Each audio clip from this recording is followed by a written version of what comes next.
Pero bago tayo magpatuloy ay pakilike ang ating video. Ganon din ang subscribe button, pati na rin ang bell icon para lagi kayong updated sa mga parating ko pang mga uploads.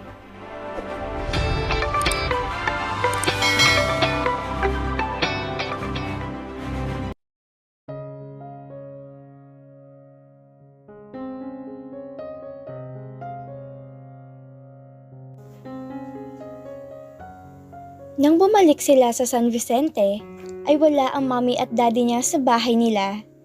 Alam niyang yun ang araw ng alis ng ama patungo New Zealand at inihatid ito ng ina sa airport. Gusto sana niya ay sa bahay nila sila tumira pansamantala ni Michael, ngunit ayaw nito. Umupa ito ng apartment na malayo sa subdivision at halos nasa kabilang bahagi ng San Vicente. Bakit hindi na lang kayo sa bahay? Ani Senny sa kanya nang dalawin sila nito. Siya lang ang naroon at nagliligpit ng mga gamit. Ito ang gusto ni Michael, Mama. Aniya. Ang laki ng bahay. Nag-iisa lang ako roon kapag nasa gasolinahan ng papa mo at ang mommy mo. Nag-iisa na rin lang. Bakit hindi kayo doon tumira?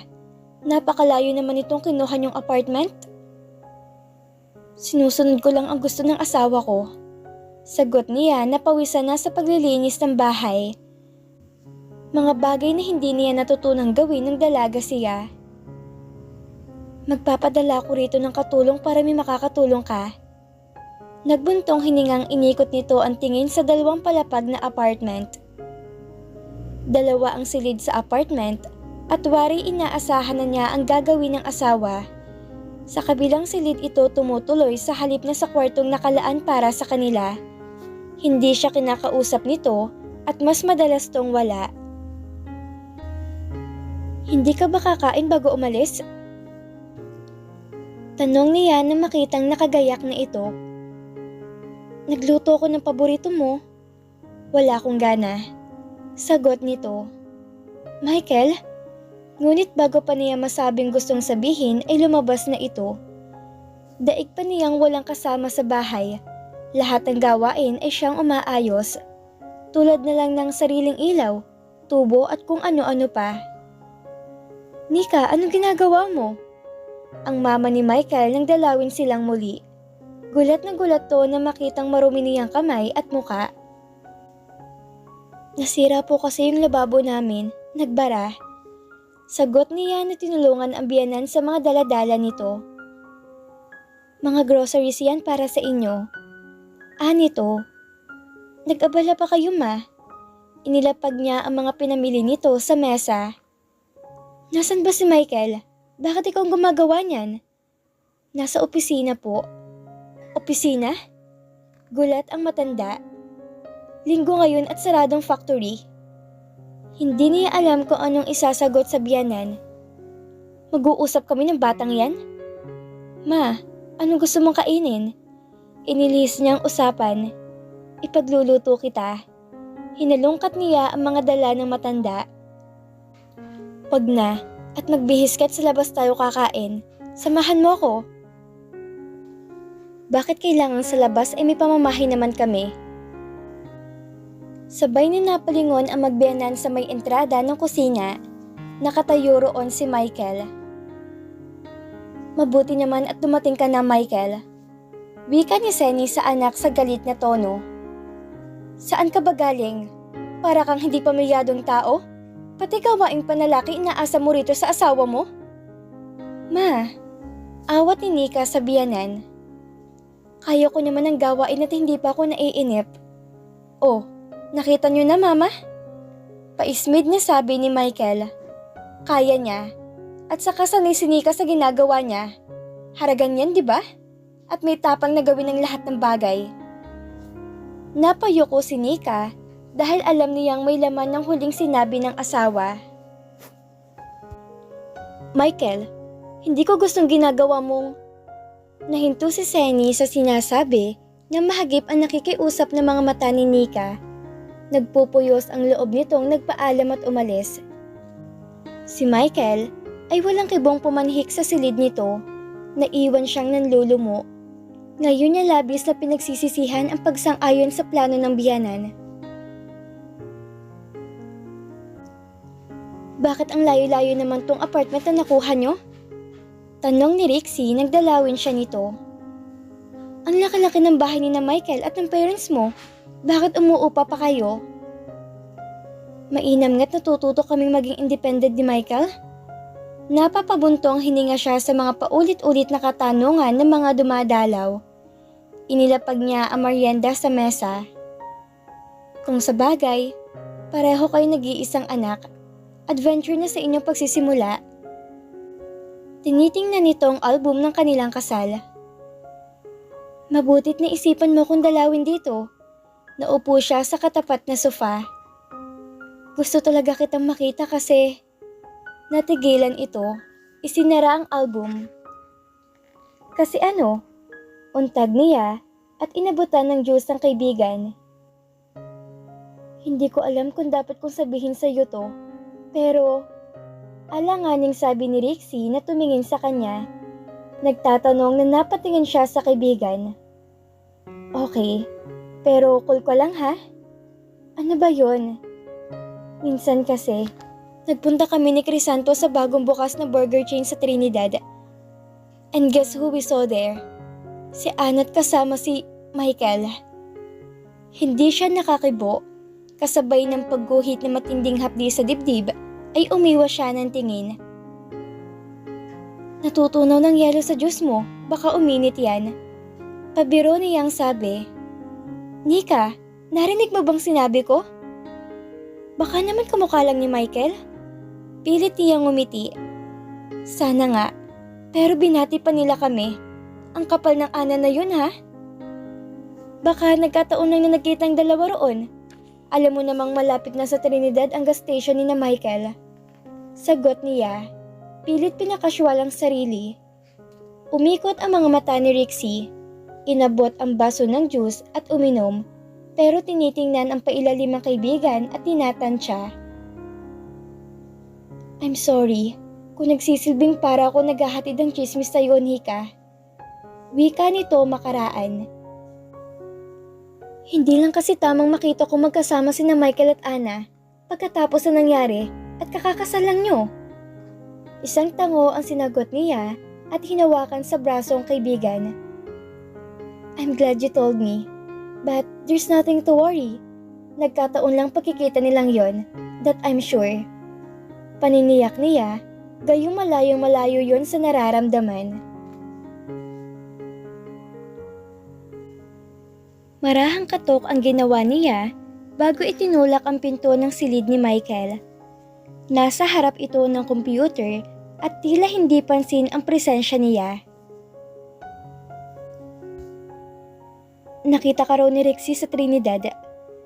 Bungad niya sa marahang tinig, ni hindi lumingon sa kanyang asawa. So? At kasama mo si Anna? Lakas loob niyang sabi at napahawak sa doorknob. Nagyaya siyang kumain kami sa burger chain. Sagot muli nito na nakatutok pa rin ang mga mata sa ginagawa. Hindi niya alam kung ano mararamdaman sa baliwalang pag-amin ni Michael. Kung nagsisinungaling ito, baka pilitin niyang sariling paniwalaan to. She wanted to hurl angry words, pero nagpigil. Sana lang. Kung makikipagkita ka sa kanya, iwasan mo makita kayo ng makakilala natin. Nagsimula nang gumaragalgal ang tinig niya at namumuo ang luhas sa mga mata. Matalim ang mga matang nilingon siya ni Michael. Wala kaming ginagawang masama. Bakit kailangan magtago kami? Pero ibang iniisip ng nakikita sa inyo. To tell you frankly, wala akong pakaalam sa iniisip ng iba.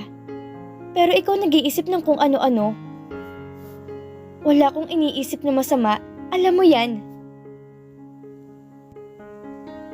He started at her intently. Nasa mga matang akusasyon. No. He shook his head. Hindi ko na alam kung anong iniisip mo, Nika. From the sweet little girl I used to love, you've changed into scheming bitch. I don't think I can trust you anymore. Sinikap niyang pigilin ng paghikbi. Agad na tumalikod bago pa makita ni Michael ang sakit sa mga mata niya. Ilang oras na siyang nakalabas, subalit na natiling nakatitig sa pinto si Michael. He didn't miss the pain in her eyes. Nakatiim ang mga bagang na isinandig ang katawan sa swivel chair. Mama, ang laki ng ipinagbago ni Michael. Naiiyak niyang sabi na magkaharap sila ng biyanan. Hindi na niya kayang itago ang sakit sa dibdib. Mag-asawa kami, pero magkahiwalay ng silid. Sa iisang bahay kami nakatira, pero daig pa namin ng stranghero. Hindi ko na makitang Michael na kakilala at kaibigan ko. Don't give up on him, Nika. Ani Senny, ikaw ang asawa at nasa'yo na si Michael. Mahal pa rin niya si Ana, Ma. Napaiyak na siya. Kung hindi natin siya pinilit na pakasalan ako, baka natuloy ng kasal nila. Na siyang iniwasan kong mangyari, kaya pinlano ko magpakasal siya sa'yo. We manipulated him, at sinasaklawan pa rin natin ang damdamin niya. She sobbed. Maaaring kapag nagkaanak na kayo ni Michael, magbabago ang lahat. Sagot ni Senny. Napatingin si Nika sa biyanan, nahinto sa pag-iyak. Imposible magkakaanak kami, Mama. Hindi imposible dahil mag-asawa kayo. Mula nung ikasal kami, hindi pa kami nagtatabi. Para kung may sakit na nakakahawa kung iwasan niya. May kapaitang sabi niya. Palabasan nating buntis ka. Suhestyon nito. Hindi maaari, Ma. Bakit hindi maaari? Kaya kayo nakasal dahil may nangyari sa inyo, di ba? Ngumiti ang matanda sa panibagong idea na naisip. Iha, sabihin natin kay Michael na buntis ka at mawawalang pansin niya sa Ana na yon. Mama, ayoko. Mariing tutol niya. Lolokohin ko na naman ba si Michael? Huminga ito ng malalim. Yun lang ang paraan upang mailayo natin siya kay Ana. Paano ko malaman niyang hindi ako buntis? Nasa tinig niya ang takot. Hindi ko alam kung anong gagawin ni Michael. Mag-asawa kayo at ikaw ang gumawa ng hakbang para magkatotoong buntis ka. Ginagap nito ang kamay niya. Kung kailangan gawin mo yun para wag masirang samahan nyo, gawin mo. Mahal mo ang anak ko at nabubulagan lamang siya sa Ana na yon. Subalit nagpakatanggi-tanggi si Nika. Hindi niya kayang dagdagan ang kasalanang ginawa niya kay Michael. Hanggang sa makaalis ang biyanan, ay hindi siya nito napasang-ayon sa panibagong balak.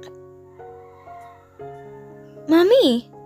Gulat niyang sabi nang maiparadang Wrangler jeep sa harapang bahay at makitang ina na naghihintay roon. Nagmamadali siyang bumaba. Nika! Nakatawang sinalubong siya ni Karen at niyakap. Kanina ka pa ba, Mami? Excited niyang tanong. Kinuha mula sa sakyan ang mga pinamili at inabot sa ina ang susi ng gate. Namili kasi ako. Nasa office pa si Michael. 10 minutes ago. Sagot ni Karen habang binubuksan ng gate. Nika, may kasama ako. Napalingon siya sa nilingon ng ina at nagulat siya na makitang papalapit sa kanila.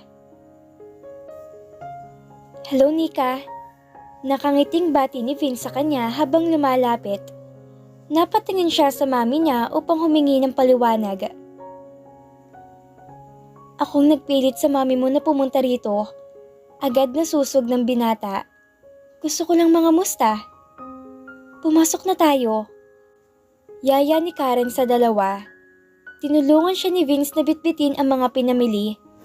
Hindi niya malaman kung paano makikipag-usap sa dating nobyo. Malaki ang naging pagkukulang niya rito.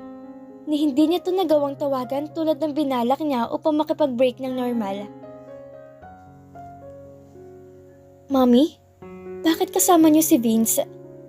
Tanong niya sa ina nang sumunod ito sa kusina. Nahihiya ako sa kanya. Nilingon niya ang sala kung saan naroon at nakaupo ang binata at tinitingnan ang mga larawan nila sa kasal.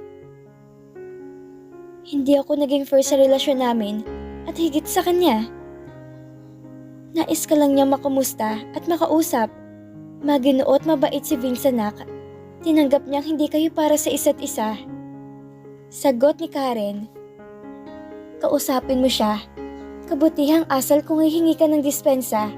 Huli man, mag-usap na kayo at ako na lang muna rito sa kusina. Ngumiti si Vince nang lumabas siya. Itiniklop ang album. Kamusta ka na? Mabuti.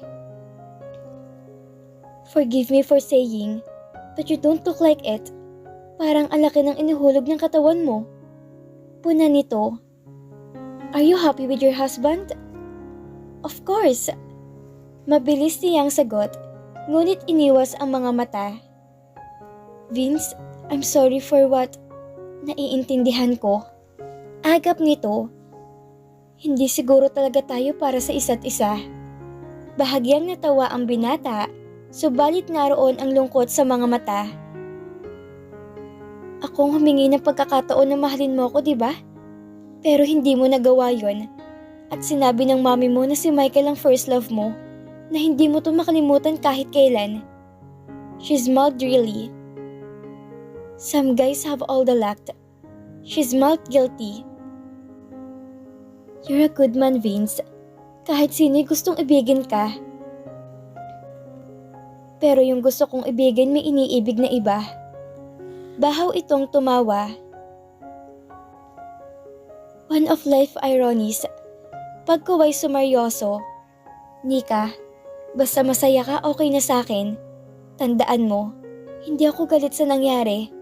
Okay nung una, sumama ang loob ko. Nasaktan.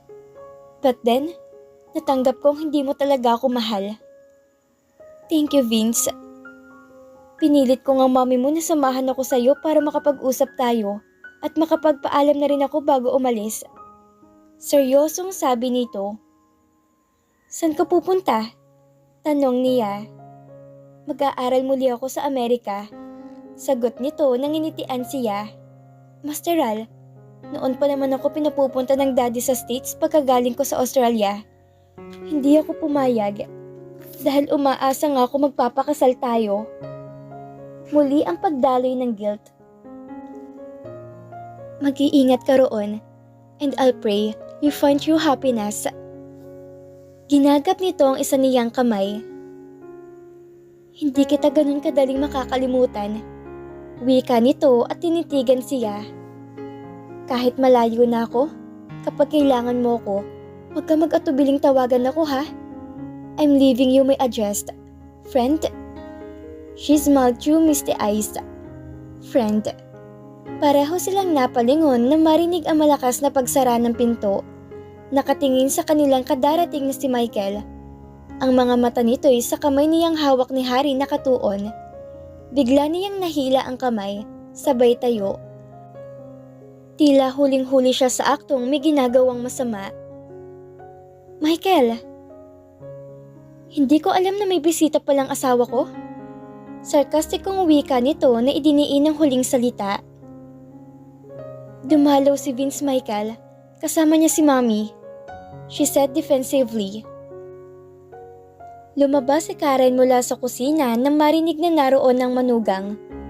Michael, nandyan ka na pala. Nakangiting bati nito sa manugang.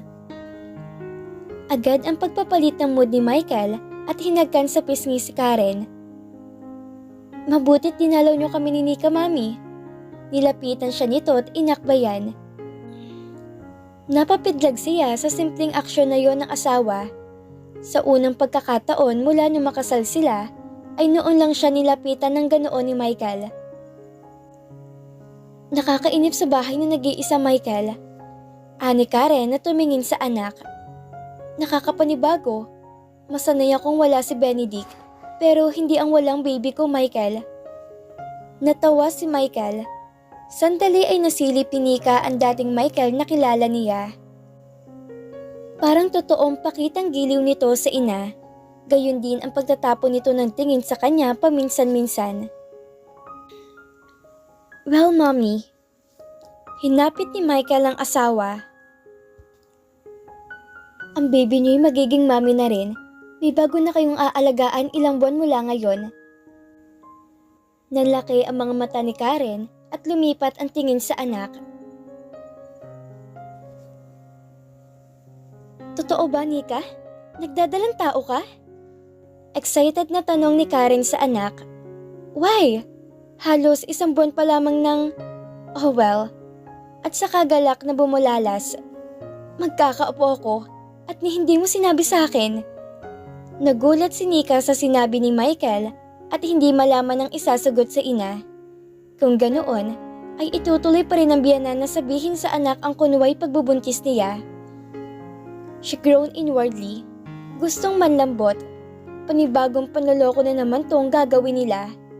Gusto niyang itanggi yun, subalit paano naman ang biyanan niya? Hindi niya gustong hiyain to.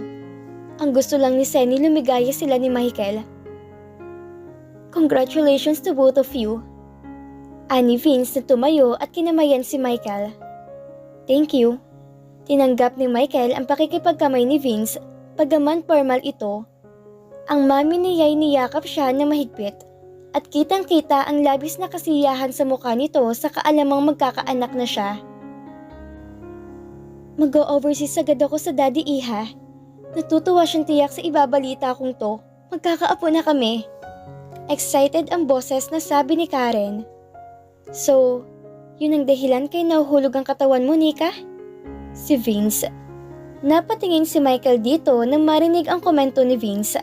Sandaling dumilim ang mga mata na agad ding pinaalis. Nako, dapat doon na lang kayo sa bahay na malaki tumira. Ani Karen, masyadong malayo tong bahay nyo. Mami, gusto kasi namin ni Nika na magsarili muna sa unang taon ng pagsasama namin. Si Michael ang sumagot. Disappointed man na maalagaan ng anak sa pagbubuntis nito, nagkibit ng mga balikat si Karen. Naiintindihan ko kayo mag-asawa, pero kailangan kumuha na kayo ng katulong, Nika. Hindi ka maaaring magpagod, lalo't ganyang buntis ka na. Ipapadala ko rito si Maming. Total mula na mag-asawa kay wala na siyang inaasikaso. Tama na sa akin si Imelda. Gusto niyang makonsensya. Pakiramdam niya ay lalong lumaki ang kasalanan niya kay Michael at ngayon ay pati sa mami niya. And sooner, sa daddy niya sa sandaling ibalita ni Karen na nagdadalang tao siya. Kailangan ba niyang lokohin ang mga mahal niya sa buhay para lang sa obsesyon niyang mahalin din ni Michael? At mapapatawad pa ba siya ni Michael sa sandaling malaman nito ang panibago niyang kasinungalingan? Litong-lito na siya. Hindi na niya alam ang gagawin. Sana'y maibalik niya sa dati ang lahat. Sana'y hindi na lang niya hinangad na mahalin din siya ni Michael. Sana'y pumayag na lang siyang pakasal sila ni Vince. Marahil ay matututuhan niya rin tong mahalin. Dahil mabait at mahal siya nito. Sana'y wala siyang bigat na dinadala sa dibdib ngayon. Napakaraming sana. Sana.